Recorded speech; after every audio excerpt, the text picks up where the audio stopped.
Je suis Nicole Dempsey. Vous me connaissez probablement et de la part du conseil d'administration, je vous souhaite la bienvenue à notre conférence. Je me suis joint à l'association d'HP du Canada il y a quelques années lorsque j'ai moi-même reçu un diagnostic d'hypertension pulmonaire artérielle et je suis devenue ambassadrice. Et en 2017, je me suis joint au conseil d'administration. En 2020, avec un peu de paroles doucereuses, avec de la part de quelqu'un qui porte un t-shirt mauve, je suis devenue la première présidente qui est une patiente. Alors, je suis avec vous pour vous souhaiter la bienvenue. Merci d'être avec nous à notre conférence. Vous faites partie d'un groupe très spécial. Croyez-le ou non, apparemment, il y a 400 personnes inscrites à notre conférence, donc c'est super. C'est vraiment encourageant de savoir qu'il y a autant de gens qui veulent participer dans un événement comme celui-ci. Il s'agit de personnes qui viennent d'un peu partout au Canada et même d'ailleurs. C'est en gros le double du nombre de participants, du nombre d'inscriptions que l'on aurait sur site. Et au courant de cette dernière année. C'est vraiment formidable. COVID has affected all of our lives. La COVID-19 a affecté l'ensemble de nos vies, que ce soit que l'on connaisse quelqu'un qui a eu la COVID ou quelqu'un qui a dû, voilà, s'ajuster à cette nouvelle vie. Alors, on n'a pas pu se rassembler en septembre 2020 à Ottawa comme prévu et on espérait alors produire une version en présentiel cette année, mais bon, vu les choses, on ne peut pas se rencontrer en personne, mais nous allons avoir une semaine d'événements et vous pourrez y participer depuis le confort de votre foyer. Vous allez recevoir des renseignements spéciaux. Peut-être qu'il y a des gens qui portent un pyjama. Peut-être que le haut est propre et chic, mais que le bas est bermuda ou alors un pyjama. Enfin, super. La maison, c'est un lieu sûr et je suis donc heureuse que vous puissiez être des nôtres du confort de votre foyer. Ça sera plus facile, bien sûr, pour plus de personnes de participer, étant donné la formule virtuelle. Avec 400 inscriptions, c'est vraiment formidable. Peut-être qu'il n'y a pas 400 personnes en ce moment, mais 400 personnes inscrites qui peuvent participer donc à nos événements. On est donc confiant que vous allez rencontrer plusieurs points de vue et vous faire des amis et vous allez pouvoir discuter avec plusieurs personnes. On vous remercie d'avoir fait le saut pour pouvoir démontrer à, à quel point nous avons une communauté extraordinaire. Merci à tous. Merci, Nicole. Il s'agit effectivement de temps extraordinaire et la communauté a été remarquable. Bonjour tout le monde. Pour ceux qui ne me connaissent pas, je suis Jamie Myra. Je suis directrice exécutive de l'association. Je vous remercie aussi pour votre engouement cette année pour cette conférence extraordinaire. Je pense que hier, lorsque James Panofsky a publié un poème sur Facebook en hommage à la veille de la conférence, c'était vraiment superbe. Alors, j'aimerais reconnaître et saluer les gens qui ont rendu cet événement possible. Premièrement, nos commanditaires. Nos commanditaires or Jameson's Pharmaceuticals et United Pharmaceutical Corporation. Aussi Celeron et Bear, ainsi que Shoppers Drug Mart. Je suis reconnaissante aussi aux organisations qui ont donné du soutien autre que financier. Premièrement, nos partenaires chez HWQ. Merci beaucoup d'avoir fait la coordination pour les conférenciers francophones et d'avoir fait la liaison avec les francophones. On n'aurait pas pu faire un événement pan-canadien sans vous. J'aimerais remercier aussi Dean Caesar de Love Life Reiki. et aussi Mentes Yoga.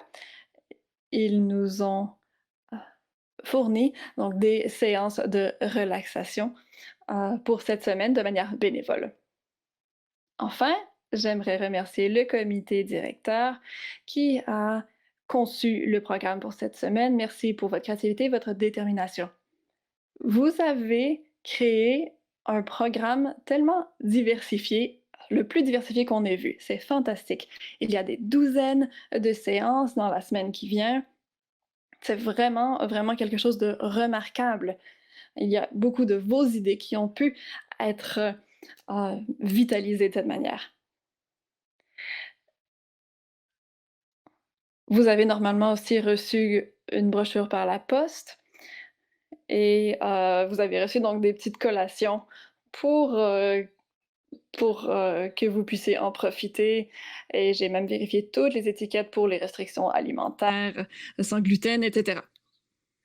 Alors, Susan Bailey, Wendy Badar, Alison Kane, Sonia Collins, Nicole Dempsey, John Gibson, Laura McKinnon, Gail Nicholson, Jessica Marks, Carl Stelzer, James Sanoski et Corey Perlow. Merci. Merci pour votre travail dans les derniers mois. C'est très apprécié.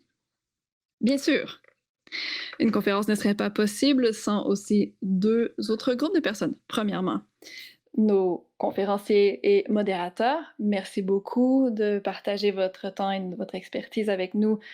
Vous êtes la raison pour laquelle on peut se rassembler et offrir ce programme à tout le monde. Et enfin, j'aimerais remercier l'équipe de Darren, Melena, Ashok, Samantha et Melena.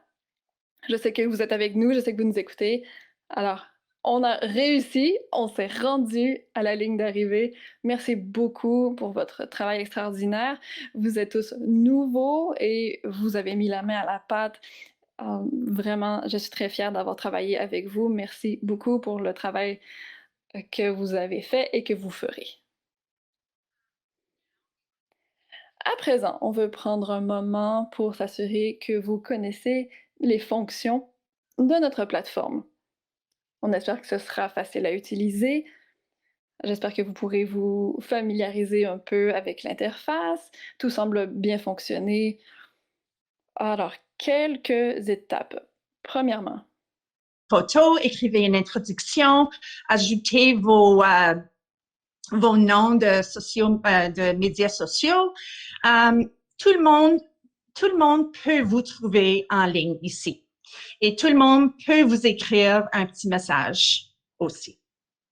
Check the conference program to see which sessions are being. vous pouvez voir quelles séances seront offertes en anglais, en français ou bilingue.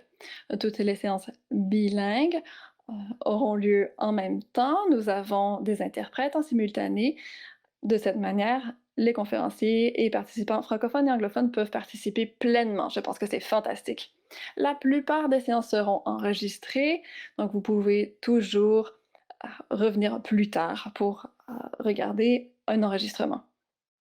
Ensuite, vous pouvez faire votre propre plan en sélectionnant les séances auxquelles vous souhaitez assister.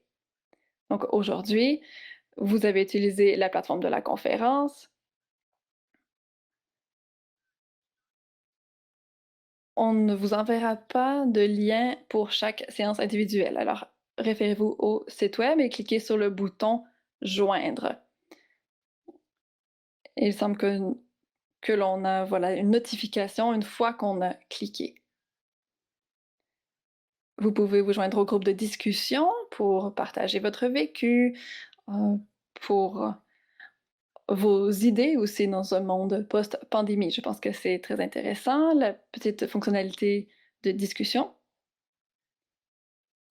Vous pouvez donc répondre à des questions par rapport à la vie avec l'hypertension pulmonaire. Vous pouvez répondre à ce que les gens disent. Donc, très, très chouette. Il y a aussi une exposition, notamment de AHP Canada et par les membres de notre communauté. Donc, assurez-vous de prendre un moment pour aller voir ces expositions.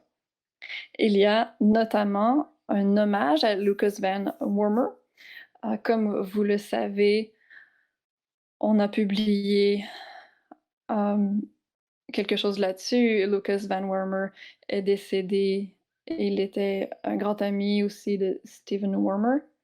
En fait, c'est le fils de Stephen Wormer et j'aimerais inviter Steve à parler, de l'héritage laissé par Lucas. Merci, merci de me recevoir aujourd'hui. Merci pour cette formule en ligne. J'espère que ça pourra aussi, continuer même après, plus tard.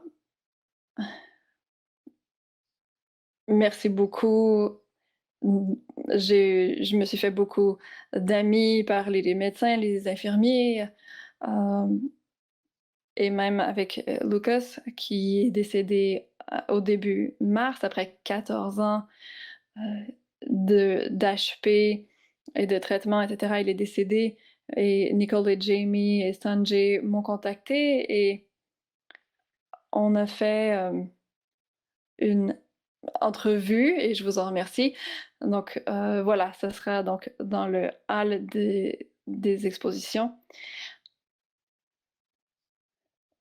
Il y a beaucoup de choses, des œuvres d'art qui sont très importantes pour les proches aidants et les malades.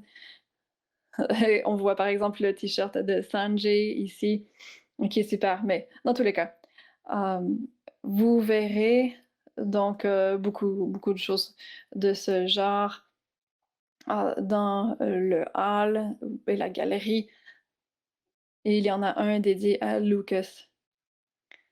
Il y a là une entrevue avec Sanjay, il y a aussi des liens, heu, vers, les œuvres d'art qu'il a produites et aussi, je veux reconnaître, que une chose que Lucas a fait depuis, qu'il avait 7 ans, il allait à un camp estival chaque été. Depuis qu'il est décédé, hem, on a vu du soutien du monde entier, heu et de l'association et il y a eu beaucoup de fonds donnés à ce camp et moi j'en parle seulement en tant que parent. C'est un camp dédié pour les enfants qui ont des problèmes cardiaques et pulmonaires et il y a énormément de dons qui ont été reçus, hem et beaucoup de gens ont pu, donc recevoir les fonds nécessaires pour couvrir leur inscription au camp. Donc, en gros, 5-6 enfants pour les années à venir. Donc ça, c'est fantastique. Et ça, c'est dans le hall d'exposition. Hem, je ne suis pas au fait de toutes les restrictions par rapport aux déplacements au Canada, mais, hem, on parle ici de la mi-août à début septembre. Hem Et bon, Lucas a toujours manqué les quelques premiers jours d'école depuis 8 ans. Mais vraiment, c'est quelque chose, heu, de renversant pour les familles, d'aller à ce camp. Alors, les enfants, peuvent connaître une certaine normalité et aussi, le camp offre une formule virtuelle, heu, en juin du 24 et ju à partir de du 24, c'est-à-dire. Alors, soyez bénis, de me recevoir. Merci beaucoup pour toutes les œuvres d'art que j'ai vues, hem et c'est très touchant de voir, voilà, les œuvres notamment que mon fils a produites. Merci beaucoup Steve.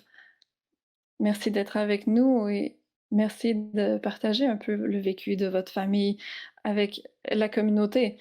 On a été très touchés par ce qui vous est arrivé et on a été hautement inspirés, par toute la, positivité que vous apportez.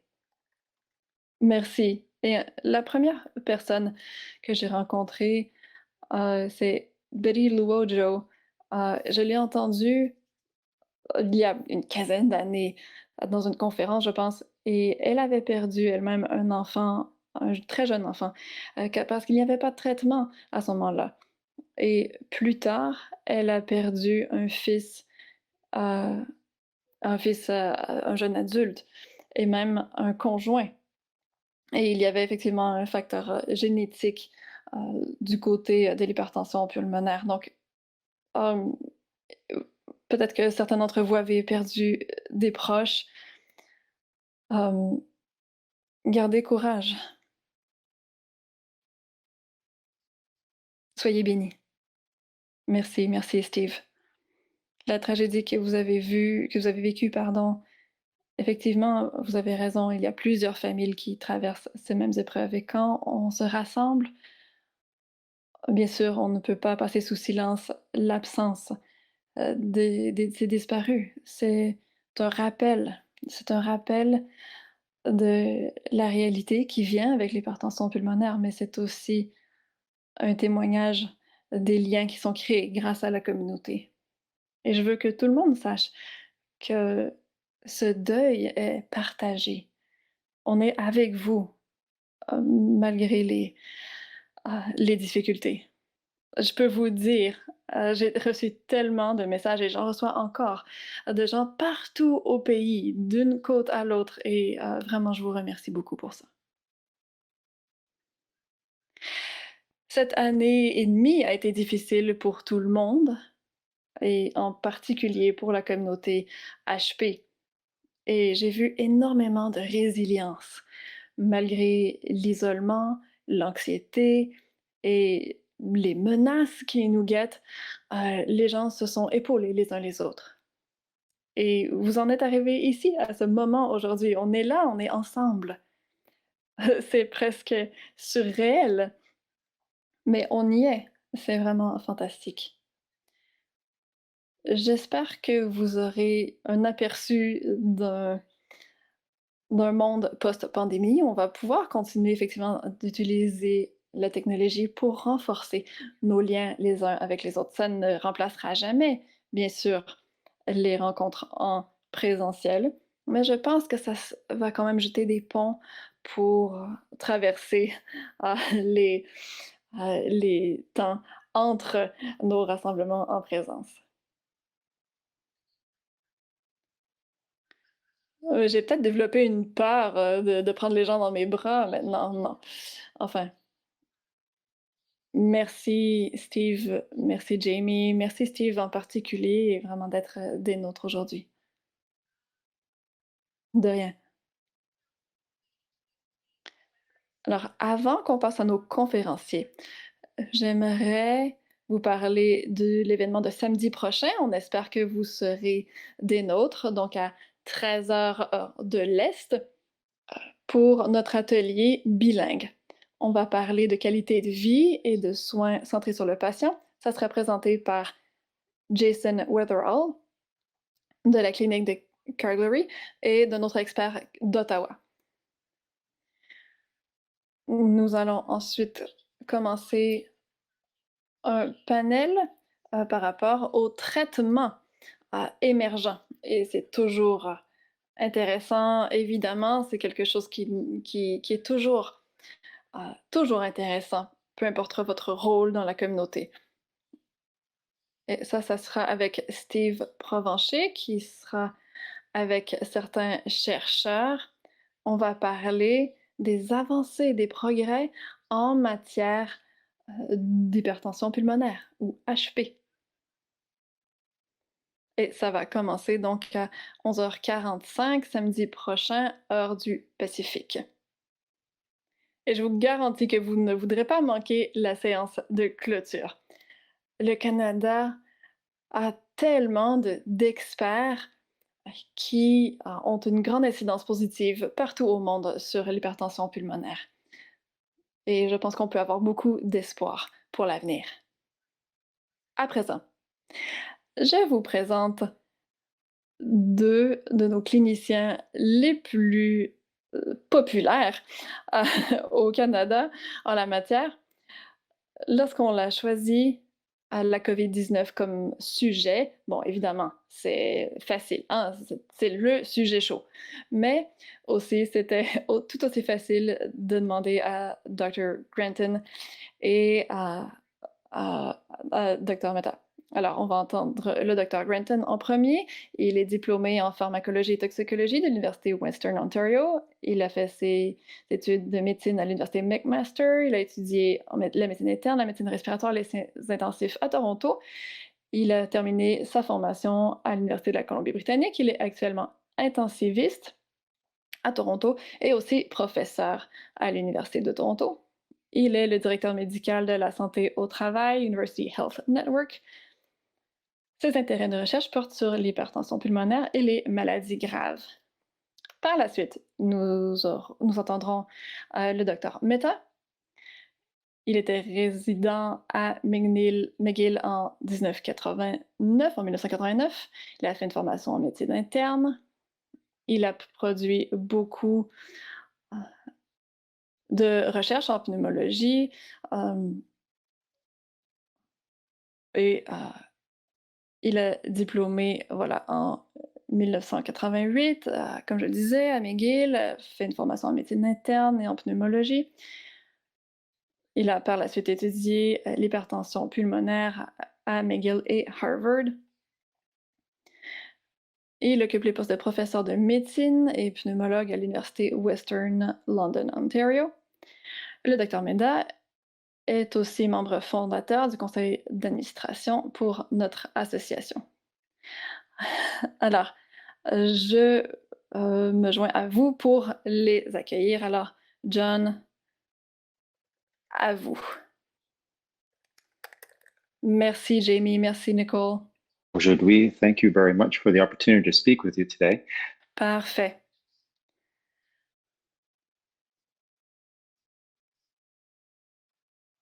Certainement, donc la COVID-19 fait partie de nos vies, de tous les jours depuis 1 an et demi et même un peu plus pour ceux qui faisaient la planification lorsque qu'on a vu en fait la vague s'en venir, de Chine. Vous voyez ici, son origine à Wuhan en Chine et sa propagation partout au monde. Je pense qu'il faut se rappeler à quel point ça a été rapide, et que la maladie a changé vraiment nos vies. Je vais parler des leçons que j'espère qu'on a apprises, bien qu'on apprend souvent les mêmes leçons. On va parler des victimes directes et indirectes et aussi, des occasions à saisir, de ces épreuves. On parle, non seulement des individus, mais aussi des épreuves à l'échelle mondiale. Premièrement, j'aimerais rendre hommage à tous mes collègues, tombés alors qu'ils étaient sur la ligne de front, que ce soit aux urgences, particulièrement le personnel infirmier. Je voulais vraiment prendre un moment pour les remercier. Il y a énormément de gens qui ont mis beaucoup d'énergie à traiter à traiter les gens. Alors, comme on sait, heu, il s'agit d'une pandémie. Il y a bien sûr des endroits dans le monde où la production de rapports est meilleure que d'autres. Alors, quand on parle ici de la prévalence de la maladie, ce n'est pas seulement ce qu'on mesure, mais ce qu'on ne mesure pas, ça compte aussi. Alors, selon ce qu'on mesure, il y a eu 172 millions de cas d'infection à la COVID-19. Il y a eu 3,7 millions de décès. Et si on voit ici le nombre de doses de vaccins administrées, impressionnant aussi, on en arrive à 2 milliards et je vais y revenir. Comme je l'ai dit, c'est quelque chose auquel on aurait dû se préparer, une pandémie, depuis très longtemps.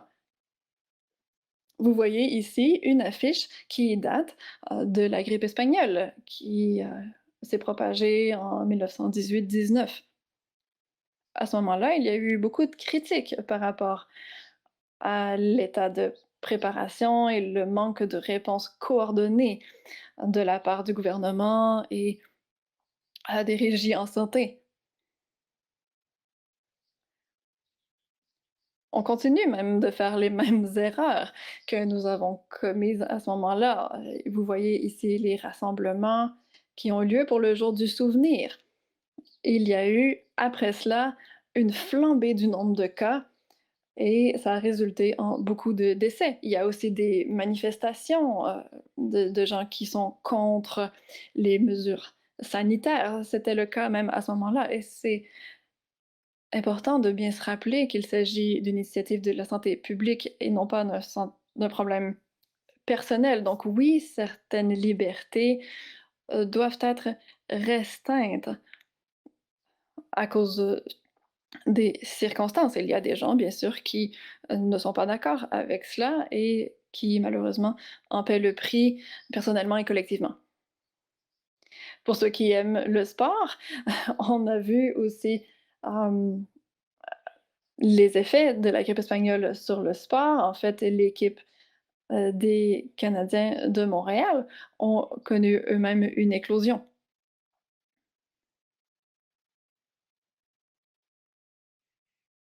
Pendant même une partie de la NBA, les joueurs ont été envoyés au vestiaire et il y a eu donc une éclosion à ce moment-là à cause de ça. Ici, je vous montre une photo de Charles Hastings. Il était responsable de la santé publique à Toronto, responsable de beaucoup des mesures sanitaires. Et si vous lisez ce qui se passait ce qui faisait les manchettes, il y avait des recommandations de distanciation, de port de masque. On s'inquiétait du fait que les écoles étaient fermées et il y avait des gens qui accumulaient des stocks.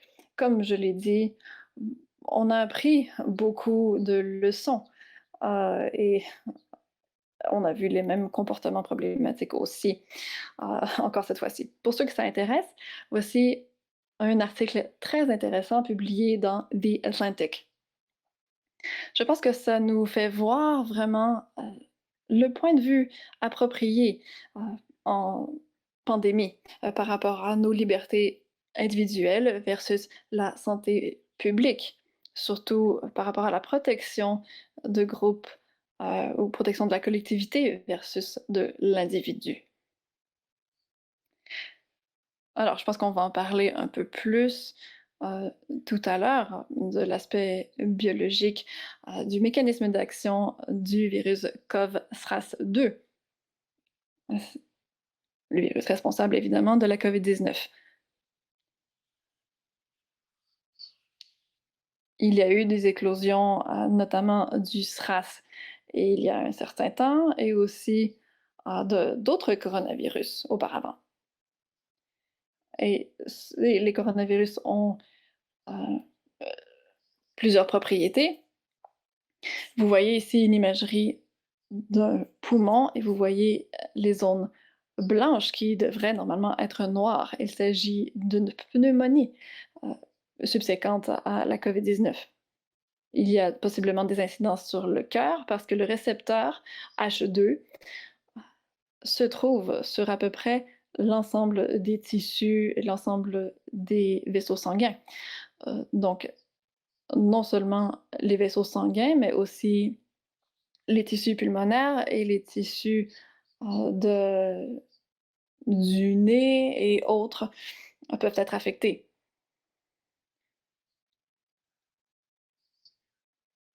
On peut voir aussi une réponse inflammatoire très rapide qui peut résulter en une insuffisance, par exemple du foie ou des reins. Cela, bien sûr, peut entraîner des conséquences sur le fonctionnement des organes. On a vu aussi certaines caractéristiques plutôt étranges, surtout chez les enfants. On parle des orteils COVID. Donc ici, une présentation de certains symptômes liés à la COVID. Et on continue à en apprendre davantage là-dessus. Maintenant, par rapport à l'hypertension pulmonaire, il y a plusieurs choses qui sont pertinentes ici. Est-ce que la COVID peut causer l'hypertension pulmonaire? Alors, chez les gens gravement malades, voici ce qu'on peut voir. Un de nos patients qui a été admis avec insuffisance respiratoire. Et vous voyez ici une dilatation tout à fait anormale. Et c'est ce qu'on observe. Et c'est une dilatation du cœur droit et un dysfonctionnement cardiaque. Et c'est ce qu'on verrait aussi dans le cas d'une hypertension pulmonaire avancée. On parle aussi d'embolie pulmonaire. La COVID-19 peut mener à des caillots dans les veines et donc embolie pulmonaire. Et même à l'occasion des caillots et des thromboses donc dans les artères. Les patients donc peuvent être affectés par des caillots de sang aux poumons. Et oui, cela pourrait devenir un problème et causer même des dégâts permanents, même après avoir guéri de la COVID-19, donc à long terme. Vous voyez ici un caillot dans le cœur. Ça a été imagé donc de l'un de nos patients. Il s'agit du ventricule droit du cœur. C'est le caillot qui s'est formé dans le cœur et on a vu ça à répétition chez les patients COVID. Ça nous a pris par surprise au début, mais maintenant on se rend compte que c'est plutôt courant et on évalue maintenant les patients en conséquence. Il s'agit d'une maladie qui affecte plusieurs organes, surtout les poumons. Et c'est la raison pour l'admission aux soins intensifs la plus importante, difficultés respiratoires ou pulmonaires. Vous voyez en haut à gauche les poumons et le cœur. Quand c'est noir, c'est bon, ça veut dire que c'est de l'air. Et les tissus et les os sont ici en blanc. Donc, ce que vous voyez sur les grandes images, il s'agit d'une pneumonie. Et vous voyez donc beaucoup de zones blanches. Et à droite, vous voyez quelqu'un avec une insuffisance pulmonaire grave. Et on voit tout juste les voies aériennes. Vous voyez la trachée et les poumons. Et voilà, on voit à peu près les poumons. On voit ici beaucoup d'inflammation qui remplit les tissus. Et voilà, pour ceux qui sont observateurs, vous voyez qu'il y a un tube et des cathéters sur ce patient. Il y a un cathéter plus bas aussi, voilà. C'est utilisé pour les patients, pour les cas d'insuffisance pulmonaire très avancée.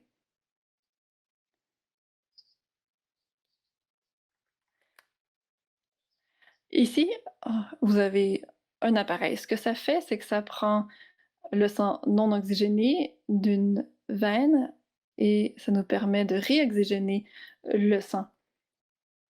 Ça permet aussi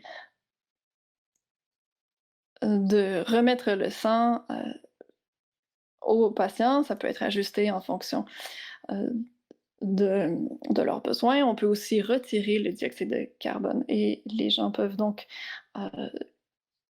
être aidés de cette manière. Ici, vous voyez des versions portables de ces appareils. Les équipes avaient de plus en plus de difficultés à se déplacer, mais voilà, on a pu donc au début se déplacer davantage. L'appareil avait donc été utilisé en ambulance et après cannulation, on a pu déplacer l'appareil de nouveau.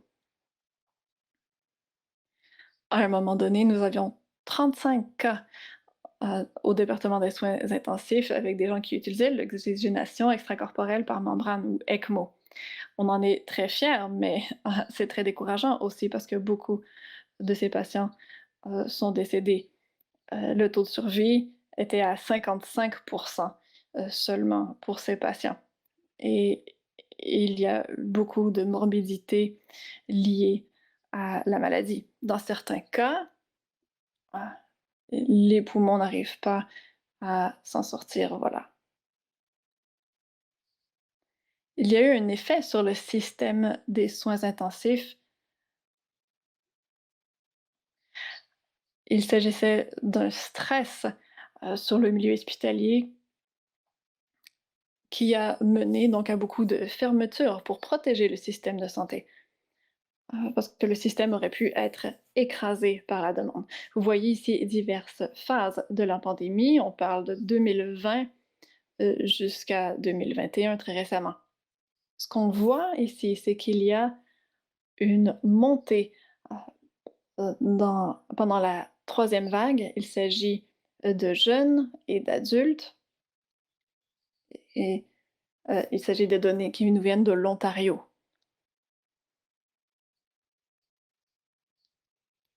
On en fait le suivi de manière quotidienne pour l'ensemble de la province. Et c'est très bon pour pouvoir bien comprendre la répartition des ressources. En gros, l'Ontario est devenu un gros hôpital. On a reçu des patients notamment du Manitoba.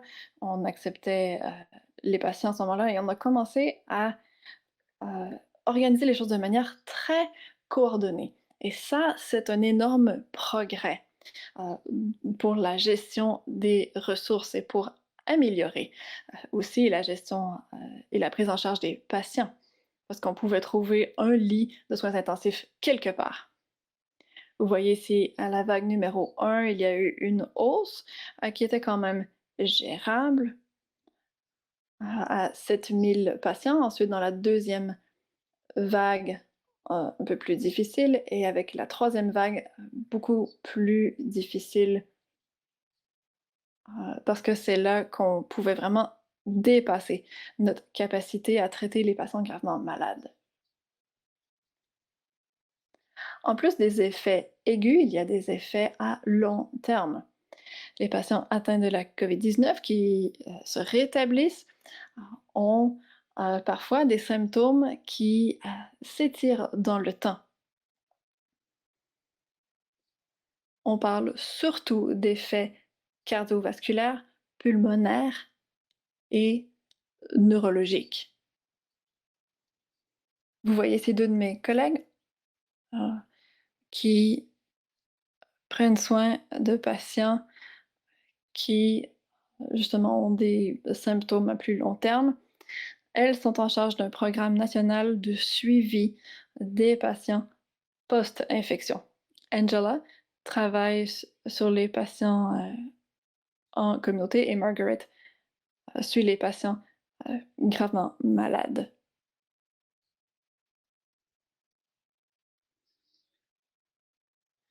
Ici, on voit un appel à l'action de la part, de l'INRS. Je pense qu'on a seulement vu, le bout de l'iceberg. Il y a beaucoup d'effets, possiblement à long terme. Il pourrait y avoir des effets notamment sur, le cerveau et sur le cœur à cause de l'action du virus sur les vaisseaux sanguins. On peut aussi parler de maladies cardiovasculaires, même démence précoce et autres. Je pense qu'il nous reste encore beaucoup à apprendre et malheureusement, on aura des dégâts collatéraux encore pour un bon moment.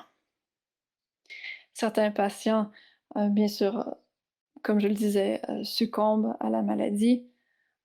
Ici, on a une imagerie et on voit les dégâts, qui sont vraiment impressionnants ici, qui a été, produit donc, heu, à cause de la COVID.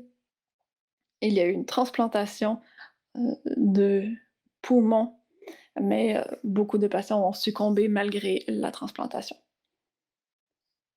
C'est quelque chose qu'on va commencer à faire et à réfléchir, donc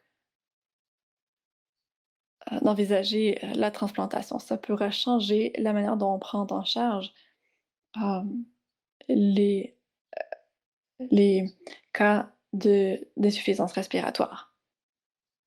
La COVID nous a forcés donc à réévaluer notre prise en charge. Très tôt dans la pandémie, on s'inquiétait beaucoup de l'accès aux fournitures de base. Je pense que l'un des gros ajustements que l'on a dû faire, en tant que pays, c'est vraiment le manque d'accès à beaucoup d'articles. On est devenu comme nos grands-parents, on a dû appliquer un rationnement. On a reconnu qu'il y avait une pénurie de fournitures et d'équipements de protection personnelle. Beaucoup de nos collègues ont eu le même problème partout au monde. Ils utilisaient des masques en tissu, par exemple, et beaucoup de gens sont tombés malades à cause de ce manque de protection appropriée. On a reconnu très rapidement que le port du masque était une mesure essentielle pour enrayer la propagation de la maladie. C'est un facteur clé, heu, aussi pour mieux contrôler les deuxième et troisième vagues. Vous pouvez voir ici, il y a des gens qui sont très créatifs avec les masques. Ici, vous voyez Lana Del Rey qui en a fait un article de mode, très esthétique, mais voilà, il y a beaucoup de gens qui, en ont parlé, surtout aux États-Unis, surtout pour les républicains. Hem, voilà, ce n'est pas tout le monde qui respecte les mesures sanitaires et je vous montre ce tableau de bord parce que ça a changé la manière dont on gère nos fournitures. Nous avons un recensement, des masques, des visières, des masques N95, donc de manière très précise et on peut suivre même le nombre, de bouteilles, d'ammoniac qui ont été utilisées ou de peroxyde d'hydrogène pour le nettoyage et toutes les fournitures donc nécessaires et on peut modéliser aussi en fonction de ce qu'on veut faire dans le réseau. Et là, on avait vraiment une bonne idée de notre chaîne d'approvisionnement. C'est la COVID-19 qui a permis ce changement et on est devenu excellent pour gérer notre chaîne d'approvisionnement. Donc on a donc, des belles retombées, des retombées positives par rapport à la COVID, ça c'en est une. On est devenu, créatif aussi pour, le recyclage et la réutilisation. Donc on a limité le gaspillage énormément. Donc on prenait des masques, on les stérilisait, on les nettoyait, ensuite on les remettait, on les ensachait de nouveau et voilà, nous avons des masques à utiliser si jamais on en a besoin plus tard. Il y a aussi des anesthésistes qui ont été créatifs et qui se sont fait des masques avec des imprimantes 3D. Ça a été vraiment, particulier parce qu'on a eu vraiment réellement peur de manquer, de masques, à plus long terme. Maintenant, on va prendre un peu de recul. On va parler de d'autres choses que la COVID a exposé, certains problèmes. Dans chaque pandémie, ce que l'on observe, c'est que ça nous fait voir, ça nous force à observer, les trous dans nos filets sociaux, par exemple, et dans nos systèmes de santé. Et on doit reconnaître que la distanciation sociale, c'est un privilège. Il s'agit de paroles de Susan Gooden, qui l'a si bien exprimé. Certainement, c'est ce qu'on a vu dans nos communautés. Essentiellement, il s'agissait, d'une maladie qui affecte beaucoup, les cols bleus, les gens qui travaillent en usine, qui ne peuvent pas se permettre le privilège de travailler de manière isolée, ou de s'isoler à la maison, aussi. Ils travaillent dans les usines où la distanciation, pardon, était difficile. Leur travail les oblige à travailler aussi dans des zones peu ventilées, où ils ne pouvaient pas nécessairement manger dans une salle à manger, séparée des autres et c'est là qu'on a vu le plus, d'éclosion, donc chez des usines d'Amazon, par exemple, aussi Post Canada. Ça montre vraiment donc les disparités sociales par rapport à la maladie et on observe le même genre de tendance avec la vaccination. Ici, il s'agit d'un pensionnat, un pensionnat autochtone. C'est difficile de regarder ça, mais voilà, ils ont été hautement affectés par des pandémies du passé comme la grippe espagnole. Il y a eu énormément de décès causés, par la grippe, dans les pensionnats autochtones, et aussi par la grippe espagnole, par la tuberculose et d'autres maladies infectieuses. Nous avons observé également que la COVID-19 affecte de manière disproportionnée les immigrants.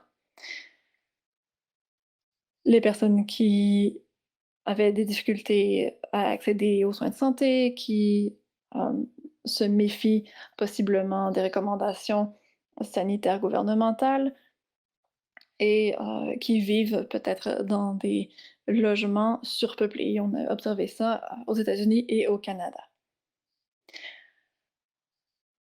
La COVID nous a permis de voir aussi autre chose. Nous avons vu des failles de notre système médical. Il s'agit donc d'un effet, imprévu. Il y a un article qui a été publié par le CDC dans le rapport hebdomadaire. On s'est penché sur les décès en excès, associés pardon, à la COVID-19. Ça a été mesuré pendant les premières et deuxièmes vagues.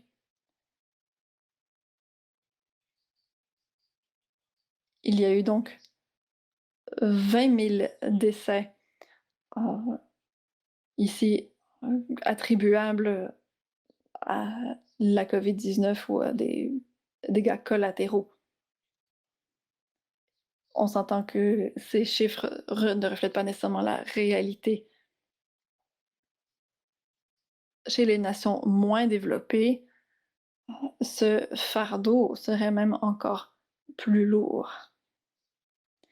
Ce que l'on va certainement voir, c'est qu'à cause des retards de traitement de maladies, cardiovasculaires et de cancers, on va avoir davantage de morbidité dans, l'avenir. Alors, je vais, passer là-dessus un peu plus rapidement, voilà et je veux parler, un peu, de mes collègues, voilà, sur la ligne de front. En plus du stress et des difficultés, des longues heures de travail, ils devaient aussi, s'isoler et à chaque fois qu'on entre dans la chambre d'un patient, il faut, heu, s'accoutrer d'une manière particulière et il s'agit d'un environnement extrêmement stressant. On a pu mesurer, les effets néfastes sur eux. Il s'agit d'un hôpital en Ontario et on a vu ce qui s'est passé après l'éclosion de SRAS. On a comparé donc, des centres là où il y avait des cas de SRAS et d'autres pas et on a vu une énorme incidence de stress, post-traumatique qui a affecté bien sûr évidemment, la manière dont ces travailleurs, travaillent, développent même des problèmes avec l'alcool, avec le tabagisme et autres comportements. Et on observe aussi moins de contact direct avec les patients. Tout ça donc, dû à l'incidence sur la main-d'œuvre. Et avec la pandémie, on va voir la même chose, heu, sur une échelle énormément plus grande. Enfin, je vais m'arrêter, là-dessus. Hem, il s'agit, voilà, de Winston Churchill qui nous a dit: «Ne gaspillez jamais une bonne crise» et je pense que c'est pertinent de se le rappeler. On est passé en mode virtuel et ça nous a permis, d'avoir accès à des services de santé là où il n'y en avait pas avant. Par exemple, en matière de suicide, les suicides n'ont pas augmenté pendant l'ère de la COVID-19. Ici, le point clé, c'est d'avoir accès aux soins, à distance et Sanjay va en parler. Il s'agit d'une occasion de consulter les, les patients plus souvent, plus régulièrement avec leur famille. Ils n'ont pas besoin de se déplacer à Toronto ou à London, payer pour un stationnement et essayer de trouver le bon endroit dans un centre hospitalier. Donc je pense qu'on a une occasion à saisir ici pour les patients qui est très valable. Je pense qu'on peut aussi mieux prendre en charge les patients, pardon, malades de la COVID-19. Vous voyez ici des données par rapport aux gens qui ont été infectés de la COVID et qui ont été transférés. Avec le programme, nous avons pu réaiguiller plus de presque 20 000 patients. Nous avons considéré plus de 30 000 visites ou consultations. Nous avons aussi distribué différents appareils et on a permis d'éviter plus de 1000 consultations aux urgences et éviter plus de 500 ou un peu moins de 500 réadmissions. Donc avec ceci, nous avons voilà des aspects positifs. Euh, Maintenant, c'est sûr qu'on pourrait parler de la disponibilité des vaccins. Je vous encourage tous d'ailleurs à vous faire vacciner. Les vaccins sont tous bons. Euh, Le meilleur vaccin, c'est celui que vous pouvez recevoir, en gros. Je sais qu'il y a beaucoup de problèmes par rapport à la réticence vaccinale, beaucoup de désinformation. Alors, je vous encourage à parler à votre médecin de famille ou à un spécialiste en hypertension pulmonaire pour avoir l'heure juste sur le sujet. On parle aussi d'ambivalence vaccinale. Beaucoup de gens qui se disent que la COVID ne les affectera pas, mais je peux vous assurer qu'on voit beaucoup de gens, de patients infectés par la COVID qui subiront en fait des effets à long terme. Donc, faites-vous vacciner, c'est le seul moyen de nous en sortir. Merci beaucoup. Je vais m'arrêter là et je vais passer la parole à Sanjay. Je m'attendais à une présentation très bien organisée et cela a été le cas. J'aimerais remercier tout le monde de nous avoir rejoints. Et c'est notre toute première conférence HTP virtuelle. Personne n'aurait choisi de se rencontrer ainsi. Nous aimerons vous rencontrer en chair et en os, vous dire ce qui se passe en termes de recherche, apprendre à vous connaître. Mais nous essayons de faire du mieux que nous pouvons dans les circonstances actuelles. Et j'aimerais vous remercier le comité organisateur, Jamie, la directrice exécutive. Elle a eu beaucoup de travail à faire. D'ailleurs, ces 2 derniers jours, nous avons eu un groupe de discussion et de réflexion sur l'HTP. Vos médecins, vos infirmières se sont réunis et ont réfléchi à des solutions pour l'avenir et à exposer la recherche canadienne pour l'avenir. Et nous sommes vraiment heureux d'avoir Jamie avec nous. Nous avons également Nicole Dempsey, notre présidente, une femme formidable aussi, 2 femmes extraordinaires et puissantes. Nicole me rappelle toujours ce qu'est cette communauté. Chacun d'entre vous, patients, vous devez apprendre le plus possible sur l'HTP, prendre soin de vous, faire de l'exercice, faire un suivi, prendre soin de votre famille et de vos amis. Et c'est génial que vous soyez aussi des bénévoles au sein d'HTP Canada. C'est comme Nicole, elle était ambassadrice au départ et maintenant elle est présidente. Donc c'est vraiment un honneur de faire partie de cette communauté et de votre groupe.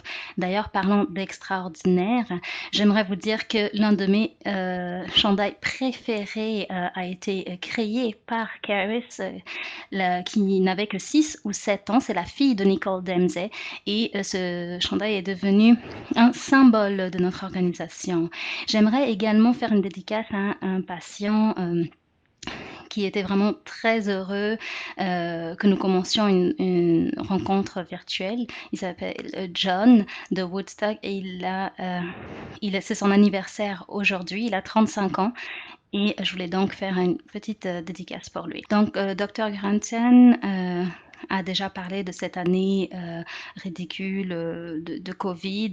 Et tout ce que nous pouvons accomplir grâce à des personnels soignants de première ligne et le personnel aidant, ça a été tout un ensemble de défis pour tout le secteur de la santé, bien sûr pour vous aussi. Et nous avons tous été stressés, vous aussi. Si vous ou l'un de vos proches a l'HTP, c'était vraiment une période de stress. Et maintenant, on aimerait savoir quel est le lien entre hypertension pulmonaire et Covid.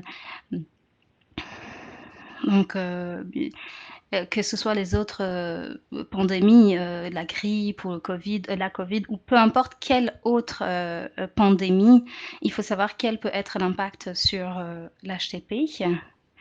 Donc le SRAS-CoV-2, c'est un nouveau coronavirus humain. Ce qui est vraiment inquiétant, c'est surtout la pneumonie. Si vous avez la pneumonie, il y a 10 à 14% de risque d'hospitalisation et environ 5% des personnes qui devront aller en soins intensifs et avoir un système de respiration artificielle. Et à ce moment-là, il se peut qu'il y ait des risques de décès, mais la majorité des patients ne vont pas en soins intensifs. Il y a beaucoup de similitudes et de parallèles entre l'HTP et la COVID. Et cela nous permet de mieux comprendre cela. Pour les deux, il s'agit de maladies peu communes et mondiales. Et peut-être comme vous le savez, pour l'HTP, il s'agit de dommages et d'inflammation des vaisseaux sanguins pulmonaires. Et c'est également ce que fait la COVID au corps. Il y a un dysfonctionnement des cellules endothéliales. Et comme pour l'HTP, vous pouvez également avoir des caillots sanguins. Les symptômes sont aussi similaires. Il y a une dyspnée ou une difficulté à respirer, une difficulté à faire de l'effort physique, des inconforts thoraciques, de l'hypoxémie. Nous avons des traitements pour l'HTP et d'ailleurs certains sont également développés pour la COVID. Il y a des effets secondaires, les résultats sont incertains ainsi que les risques, ils sont complexes. Et dans les deux cas, il y a beaucoup d'anxiété qui est liée à ces deux maladies. Est-ce qu'on va être malade? Est-ce qu'on va survivre? Est-ce qu'on va avoir accès à un traitement ou aux soins? Toutes ces questions entraînent de l'isolation, de la dépression, tout ce que John a montré. Qu'il s'agisse du personnel soignant ou des patients ou de la famille. Donc, ici, vous voyez un certain nombre de médicaments, sildenafil, ambrisentan, et il y a également iloprost. On n'utilise pas beaucoup au Canada, celui-là, mais ailleurs dans le monde. Et puis l'oxyde nitrique qui est utilisé dans l'hôpital. Ce sont des médicaments pour l'HTP et pourtant il y a des études qui sont listées et qui sont en cours avec ces médicaments pour la COVID-19. Donc on voit que ces maladies sont donc similaires et peut-être que le traitement à l'avenir le sera aussi.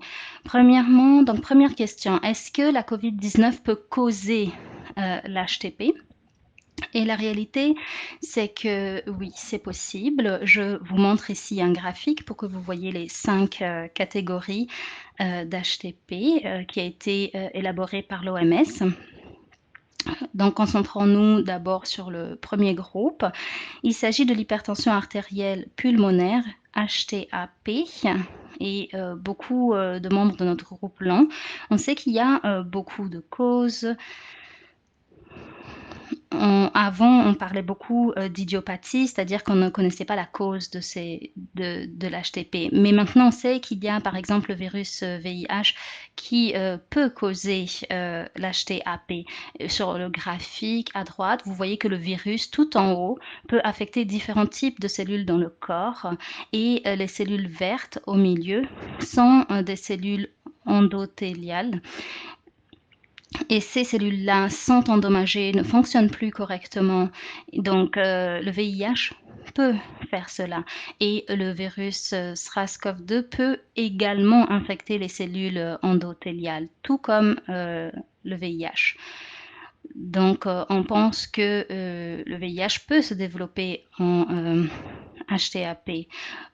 Nous n'avons pas encore vu un patient qui, après avoir été infecté de Covid, a développé un HTAP. Mais les recherches seront cruciales pour nous permettre de comprendre les effets long terme.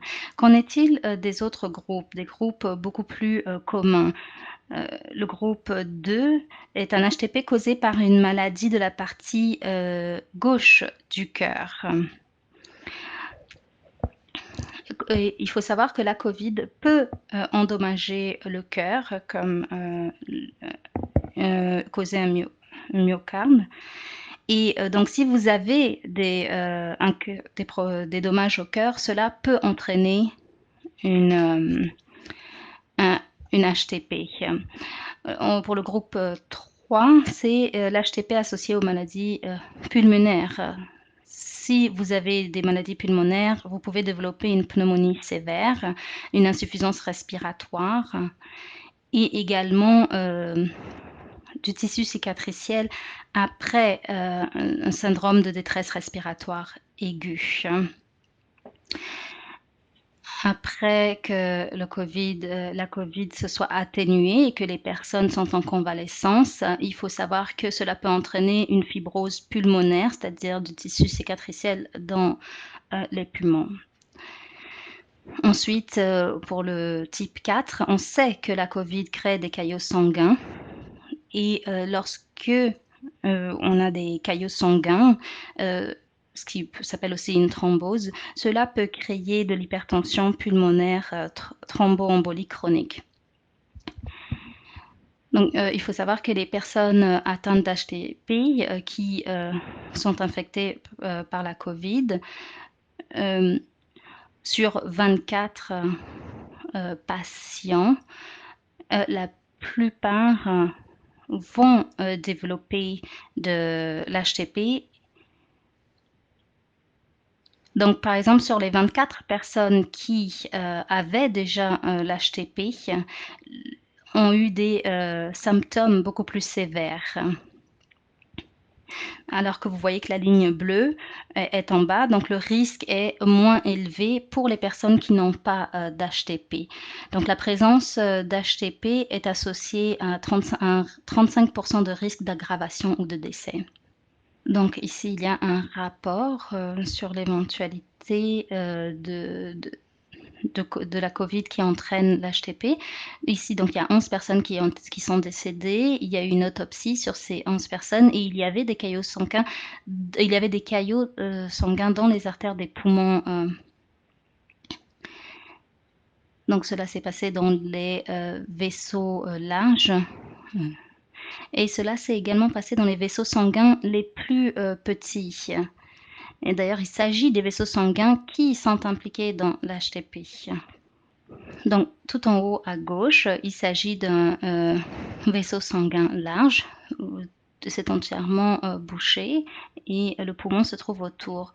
À droite, c'est un vaisseau de taille moyenne qui est aussi plein de caillots. Puis là, en bas à droite, vous voyez le poumon et tous les petits cercles de couleur foncée sont des petits caillots. Et donc, ces mêmes vaisseaux sanguins qui sont bouchés avec la COVID sont également impliqués dans l'HTP. Donc, c'est normal qu'il y ait des préoccupations des patients infectés de COVID-19 et qui se demandent est-ce que c'est possible qu'ils développent l'HTP. Donc, pourquoi est-ce que cela se passe? Il y a beaucoup eu de recherches dans le monde entier qui nous a permis à comprendre. Dans la pneumonie COVID-19, la coagulopathie, donc la formation de caillots, est entraînée par le fort niveau, les hauts taux d'inflammation. Donc, là où vous voyez le mot inflammation, vous voyez que ça active beaucoup de substances chimiques. Et puis, en fait, ce qui se passe, c'est que les cellules endothéliales sont endommagées. Et puis, cela active la coagulation du sang. Donc on comprend pourquoi la COVID cause de la coagulation, mais c'est préoccupant pour des patients comme vous qui prenez des anticoagulants. Vous ne devriez plus avoir de caillots sanguins. Et ici, vous voyez un homme de 38 ans, le cas d'un homme de 38 ans qui avait un historique d'HPTEC et il prenait des anticoagulants. Mais il a été infecté de la COVID, il a été hospitalisé, puis il est revenu une semaine plus tard à l'hôpital après la COVID et il avait à présent des caillots sanguins dans les poumons, même si son sang était très affiné par les médicaments qu'il prenait. Donc à gauche, c'était avant la COVID, vous ne voyez pas de caillots sanguins et puis à droite, vous voyez des caillots sanguins, là où la flèche rouge vous montre l'espace plus sombre. Donc les patients souffrant d'HTP qui sont infectés de COVID peuvent développer des caillots sanguins. Donc quels sont les impacts de la COVID sur des patients qui ont déjà l'HTP? Donc, tout premièrement, il faut comprendre l'évolution de l'infection. Donc, si quelqu'un vous transmet la maladie, bon, supposément d'une chauve-souris si vous êtes en Chine, vous pourrez donc développer la COVID-19, ça peut ressembler à la grippe, une pneumonie, et la maladie la plus grave, c'est la pneumonie. Ça peut se transformer en hypoxémie, donc un bas taux d'oxygène dans le sang et à ce moment-là, vous devez être hospitalisé. Vous avez besoin d'une oxygénothérapie d'appoint, un soutien respiratoire. Certains sont intitulés oxygène à bas flot, CPAP ou BiPAP. Certains d'entre vous l'utilisez déjà pour votre apnée du sommeil ou vous en avez déjà entendu parler. Et puis de l'oxygène à plus haut niveau, c'est le BiPAP. Donc si vous êtes à l'hôpital et que cela ne fonctionne pas, on vous emmène aux soins intensifs. Le conférencier n'est plus connecté. Écrivez vos questions dans la boîte de clavardage. Maintenant, si vous êtes vraiment anxieux à l'idée d'écrire votre question et que vous voulez nous la dire en direct, vous pouvez cliquer sur l'icône Request List. D'ailleurs, je vais partager une bière avec vous, comme ça vous serez tous plus détendus. Santé! Moi, j'ai juste un verre d'eau, mais santé! Moi, je suis au chalet, donc voilà. Quelle est l'incidence de l'HTP sur les personnes qui ont qui ont une maladie liée à la bronchite? On ne sait pas vraiment en fait. Il s'agit d'une hypertension particulière qui s'appelle la bronchopathie. Voyons chez les personnes qui ont une bronchopathie très avancée. Donc je ne parle pas de vous en particulier, je parle donc de situation générale. La question c'est plus comment vous l'avez eu plutôt que laquelle vous avez. Si c'est lié à une maladie auto-immunitaire, cela peut être donc il faudrait savoir que l'HTP vient peut-être à l'origine de la maladie auto-immunitaire. Donc ce n'est pas seulement ce que vous avez, et ce qu'il faut savoir, c'est la question à se poser, c'est aussi qu'est-ce qui a entraîné cela? Donc la cause la plus commune de la bronchopathie, c'est la fibrose cystique. J'espère que ça répond un peu à la question, mais je ne pense pas que je peux en dire plus. Cela prend combien de temps lorsqu'on est sous ECMO pour que les poumons soient soignés? Parfois, il y a des personnes qui restent sur ECMO pendant quelques semaines, puis ils prennent un respirateur classique. En général, la convalescence se fait assez rapidement. Vous pouvez revenir à des poumons sains, mais parfois cela peut prendre des mois et certaines personnes d'ailleurs n'ont pas d'amélioration parce que les dommages sont trop graves à cause de la COVID-19 et à cause de la réaction inflammatoire, ce qui entraîne des séquelles à long terme. Mais si les patients sont éligibles, ils peuvent avoir une transplantation. Et pour d'autres patients, malheureusement, cela veut dire qu'ils vont décéder de leur maladie. C'est une très bonne question, mais la moyenne, c'est 2 à 3 semaines sous ECMO.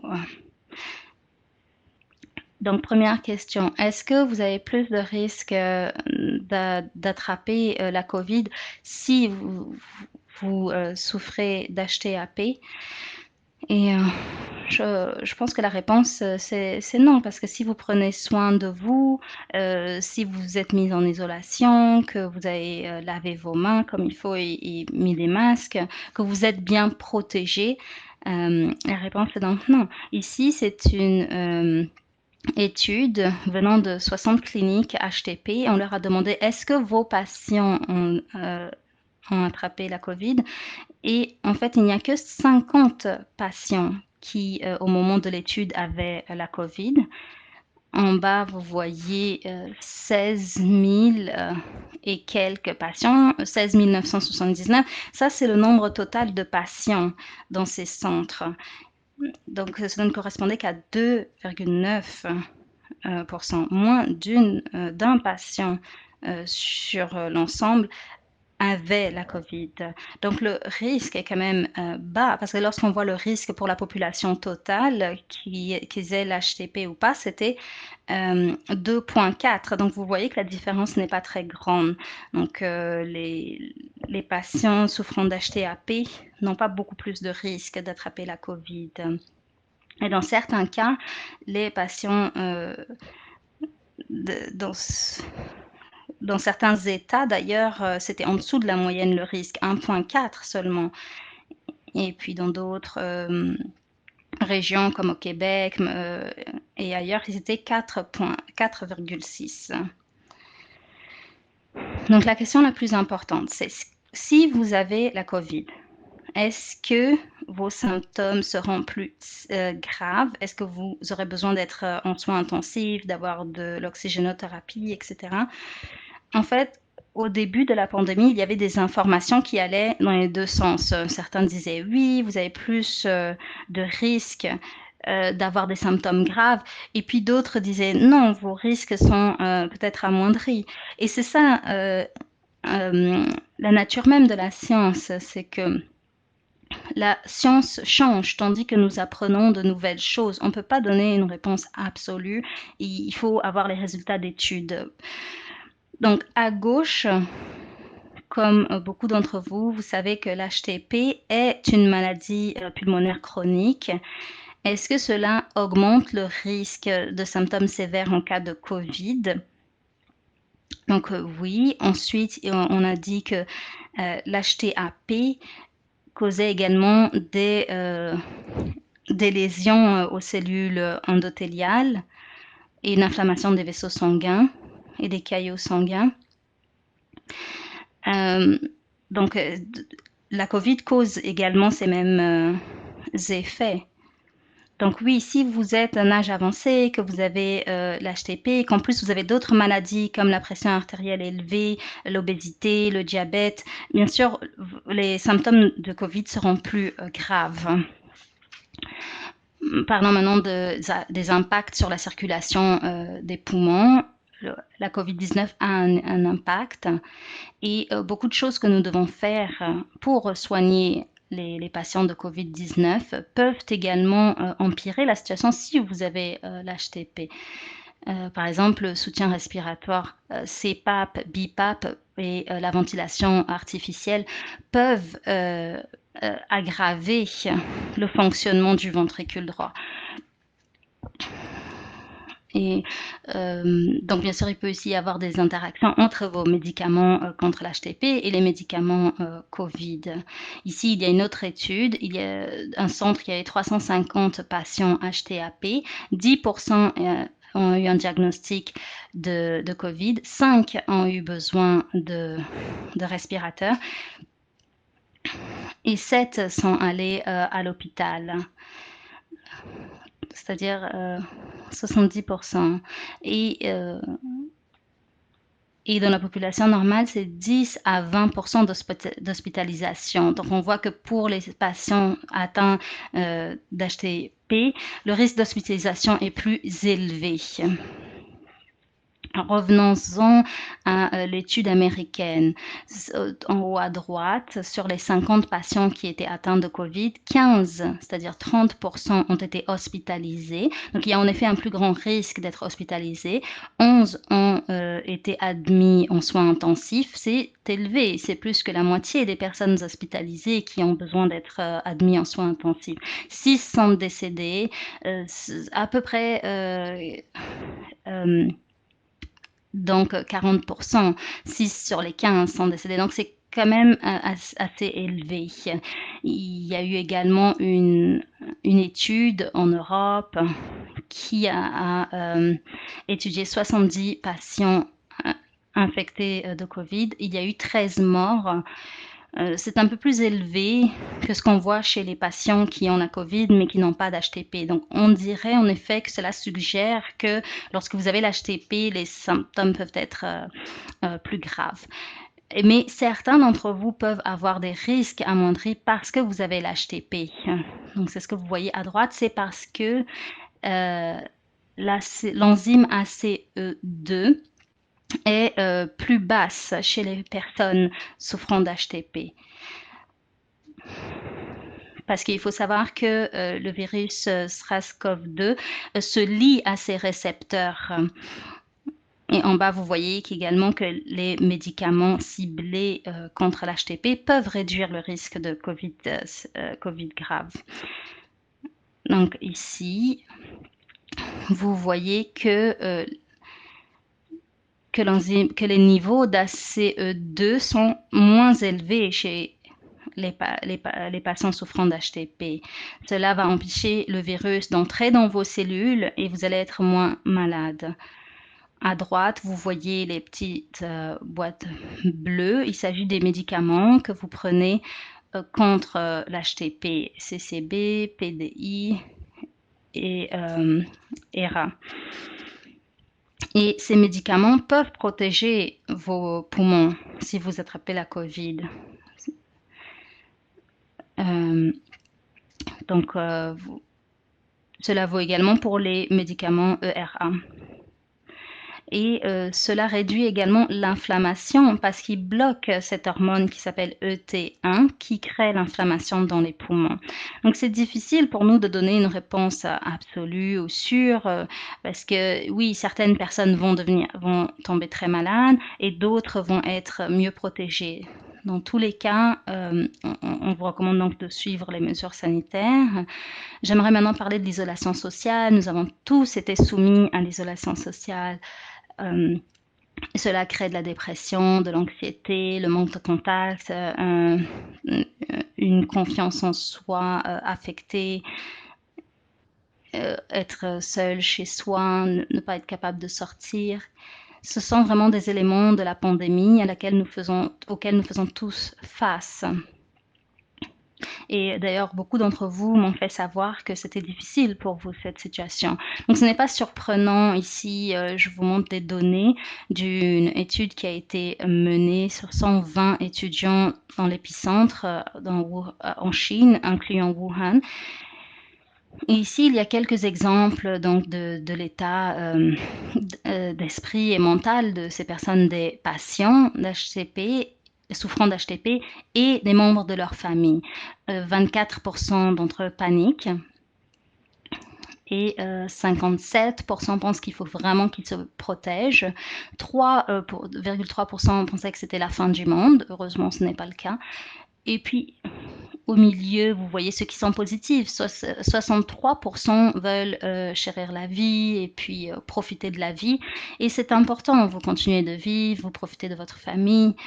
Et c'est important de garder cela à l'esprit. Ici, il y a une autre étude internationale vraiment intéressante. Et l'idée que j'aimerais partager, c'est que sur 52 pays et 16 langues, il y a eu plus de 1000 personnes qui ont été interrogées, incluant des aidants et des patients. Le Canada est là aussi avec 17 patients.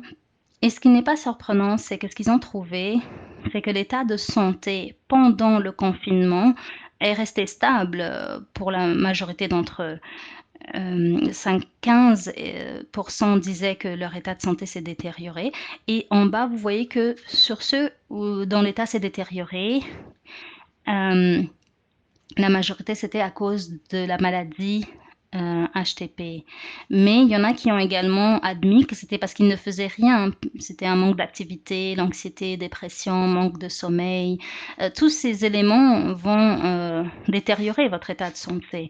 On voit que près de 50% d'entre eux se sont sentis anxieux, d'autres contrariés, tristes, déprimés et abandonnés. Donc, si votre état se détériore, qu'est-ce que vous faites à ce moment-là? Nous, bien sûr, nous voulons entrer en contact avec vous et puis vous aider. Et donc, il y a quelque chose, en fait, ici. Et c'est pour ça que nous pouvons revenir à cette étude américaine. Vous voyez ici que sur les 60 centres aux États-Unis, vous voyez que le nombre de visites en clinique a baissé. Ils sont passés de 30 à 12 visites. Moi, d'ailleurs, mon hôpital m'a dit que je devais voir 5 patients uniquement en clinique et les autres, je devais les voir virtuellement. Les visites par téléphone sont passées de 4 à 48 et les visites en vidéo de 5 à 54. Ce n'est vraiment pas idéal parce qu'on ne peut pas vous rencontrer. Donc, il faut dire que les soins virtuels ont un autre impact également. Il y a moins d'échocardiogrammes qui ont été prescrits. Il y a également moins de scans des poumons. Il y a eu moins de prescriptions de traitement oral qui a baissé de 18%. Ainsi que les ordonnances par intraveineuse et par voie sous-cutanée ont été baissées de 30%. Et si vous avez besoin d'une transplantation, les recommandations ont baissé de 27%. Donc, ce n'est vraiment pas idéal. Nous essayons de faire du mieux que nous pouvons. Pour résumer, la COVID-19 peut causer l'HTP chez certains patients. On ne dirait pas que la majorité risque par contre d'attraper la COVID parce qu'ils ont l'HTP. Et au niveau scientifique, c'est incertain. Est-ce que la COVID-19 a des séquelles plus graves ou non? Et ce qui est sûr, c'est que tous les patients HTP ressentent du stress pandémique. Vous réduisez l'activité physique, votre état mental est aggravé. Vous nous en parlez et cela nous donne un vrai défi. Nous pensons que nous devons donc améliorer les soins aux patients HTP et c'est vraiment ce que nous essayons de faire, de vous apporter un soutien de qualité. Merci à tous et je serai heureux de répondre à vos questions. C'est super, merci beaucoup, Dr Mehta. Merci également, Monsieur Granton. Nous avons une question ici en français. Des gens qui attrapent la COVID et qui développent l'HTP. Ben, Lynn, je dirais que c'est très, très petit. Comme j'ai montré, il y a quelques cas, les patients qui ont eu COVID, puis on s'inquiète qu'ils ont développé l'hypertension pulmonaire dans l'hôpital, surtout quand ils étaient très, très malades aux soins intensifs. Mais il y a très peu qui ont guéri le COVID et qui sont partis de l'hôpital puis ont toujours l'hypertension pulmonaire. Donc, moi, je dirais c'est moins que 1% à date, mais on a très peu de data encore pour bien répondre à cette question. Should I do that in English as well? Is that the idea, or is somebody translating that? Yeah, no, someone's translating, so you're good. Perfect. Okay, merci. The next question comes from Joanne, and she asked, Prochaine question, c'est de Joanne. Est-ce que vous pensez qu'il y a du risque toujours? Est-ce que vous pourriez répondre, John? Est-ce qu'il y a des risques pour les patients souffrant d'HTP, même s'ils sont vaccinés?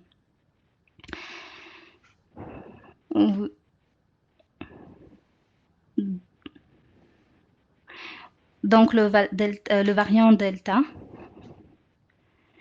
Le Delta variant est aussi appelé variant indien. Et il faut savoir qu'il est un peu plus résistant au vaccin. Nous reconnaissons que ceux qui ont eu qu'une seule dose du vaccin, qu'il s'agisse de l'AstraZeneca, du vaccin Johnson, sont plus à risque. Donc, c'est la deuxième dose qui va vous donner une protection accrue contre ce variant Delta. Nous ne savons pas est-ce que le niveau de protection sera le même, en fait, contre le Delta variant, ou est-ce que ça va vous empêcher de tomber gravement malade.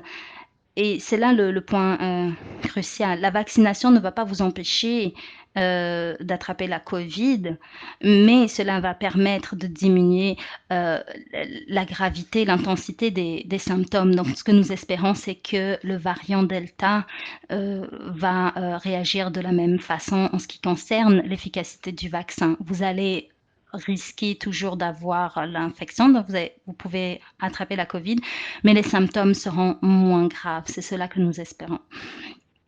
Donc, je sais que certains utilisent l'excuse de ne pas se faire vacciner parce qu'ils se disent qu'ils n'auront pas de symptômes avec les variants. Je ne suis pas d'accord. Cela vous donne une protection accrue comparée à la non-vaccination. Et ce virus va continuer de muter. Et d'ailleurs, il faut savoir que nos vaccins aussi vont être modifiés. C'est comme le vaccin contre la grippe. La prochaine ronde de vaccins seront modifiés. Ils seront différents de ceux qui sont disponibles. On peut les modifier en laboratoire. Et c'est vraiment très encourageant de savoir cela parce qu'ils vont pouvoir réagir face à la mutation des variants et fournir une vaccination massive pour nous protéger contre les différents variants qui apparaîtront. Merci beaucoup. Nous avons maintenant une question de John Paulin. Est-ce que le fait que la COVID a des symptômes similaires à ceux de l'HTP, est-ce que ça veut dire qu'il y aura plus de ressources pour également trouver des traitements contre l'HTP? Oui, John, c'est une très bonne question. Bien sûr qu'il y a des chevauchements, mais il y a également des différences. La COVID, c'est une pneumonie qui cause des dommages aux tissus pulmonaires. Donc, certains d'entre vous ont peut-être déjà entendu parler du syndrome d'insuffisance respiratoire aiguë. Donc, si vous l'attrapez, vous avez besoin d'un respirateur et environ 30% des personnes meurent et on n'a pas de traitement contre ça. Mais la COVID, c'est donc plus que ça. Et il y a déjà beaucoup de recherches et je suis vraiment heureux qu'on va accentuer les recherches qu'il y a. Ce qui est bien, c'est que lorsqu'on a des recherches sur une maladie, cela va s'expandre sur d'autres parce que, par exemple, les recherches qu'on a pour l'HTP actuellement viennent souvent de la recherche sur le cancer. Donc ici, c'est la même chose. La recherche sur la COVID va nous aider à trouver des solutions contre l'HTP. Merci. Nous avons une question de Jazz. Elle demande, est-ce qu'il y a un test pour savoir notre niveau d'ACE2? Merci de poser cette question. En fait, la question, c'est pas est-ce qu'on a la CE2, la question, c'est combien on en a et où est-ce que c'est dans le corps. Donc, c'est une question de biologie. En fait, la CE2 se trouve à la surface de nos cellules, c'est normal, et c'est important de garder des cellules sanguines saines. Si vous avez moins d'ACE2, est-ce que vos cellules peuvent développer l'HTP à cause de cela? En fait, ce qui est fascinant, c'est que la CE2 est, est relâchée dans le sang. Vous pouvez le mesurer dans le sang. Donc, il n'y a pas vraiment de test simple pour savoir combien vous en avez, quel est votre niveau dans les poumons. Vous pouvez le mesurer dans le sang. Je ne sais pas qu'est-ce que ça indiquerait, mais on travaille là-dessus. Et ce qui est important, c'est l'aspect génétique. Certaines personnes ont moins, par exemple, d'ACE2 de façon génétique. Et donc, nous allons faire plus de recherches aussi du côté biologique, que nous n'avons pas fait beaucoup de mesures jusqu'à ce jour de ce niveau-là, de ce côté-là. La prochaine question vient de Tina. Elle demande les vaccins ont démontré qu'ils n'étaient pas très efficaces sur les patients ayant eu une transplantation, surtout après la deuxième dose. Est-ce que c'est possible d'avoir une troisième dose et est-ce que cela aiderait? Oui, c'est possible. Il y a des études qui sont faites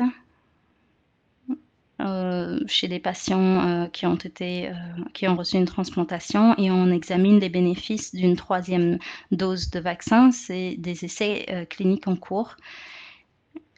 Et les patients qui subissent une dialyse, il faut, chez eux, d'ailleurs, la deuxième dose n'est pas efficace. Donc là, ils essayent de savoir comment augmenter la protection pour qu'il y ait une meilleure réponse immunitaire. Une autre solution pourrait être le mélange de vaccins. Par exemple, commencer avec l'AstraZeneca et puis avoir une autre dose de Pfizer pour que les anticorps, en fait, soient beaucoup plus complets. Comme Sanjay l'a dit, nous apprenons beaucoup en ce moment et nous allons bien sûr continuer de chercher d'autres stratégies au fil du temps. Nous essayons de vacciner les personnes qui sont sur la liste des personnes qui vont recevoir une transplantation pour qu'ils puissent être vaccinés avant la transplantation. Donc, si certains d'entre vous sont sur la liste, je vous encourage à parler avec votre médecin pour que vous puissiez être vacciné avant de recevoir la transplantation, pour que votre corps ait le temps de développer ces anticorps. Donc, je sais qu'il y a d'autres questions, mais nous sommes vraiment à court de temps et j'aimerais tous les deux vous remercier. Vous êtes de formidables médecins. Merci pour ces aperçus. Et maintenant, je vais vous donner la parole à Jamie. Vous entendrez peut-être du bruit en fond, mais c'est virtuel et ce sont les aléas des conférences virtuelles. Oui, désolé, cela devient de plus en plus intéressant, n'est-ce pas? Merci John, merci Sanjay, merci Nicole. Bon, nous n'avons plus beaucoup de temps, donc si nous voulons donner un peu de temps à nos participants pour qu'ils aient le temps de respirer un peu avant d'aller aux prochaines sessions. Nous allons finir maintenant. Nous n'allons pas déconnecter, mettre fin à la réunion tout de suite. Les John et Sanjay, vous pouvez par exemple répondre aux dernières questions. Mais je vous encourage à sortir du programme, puis de rejoindre votre salle dédiée. Il va y avoir 2 tours. Vous allez être dans un groupe avec pendant 30 minutes avec des participants. Puis ensuite, vous allez dans une autre salle pendant 30 minutes où vous pourrez participer et faire du réseautage avec les personnes présentes. Lors de ces sessions, vous pourrez vous voir et parler entre vous. Et en attendant, j'aimerais tous vous remercier pour ces présentations. Cela a été difficile, je suis désolée. Mais c'est comme ça que cela se passe dans ces nouvelles circonstances. Merci John, merci Sanjay, merci à tous pour votre patience et on se voit dans environ 8 minutes. Bye!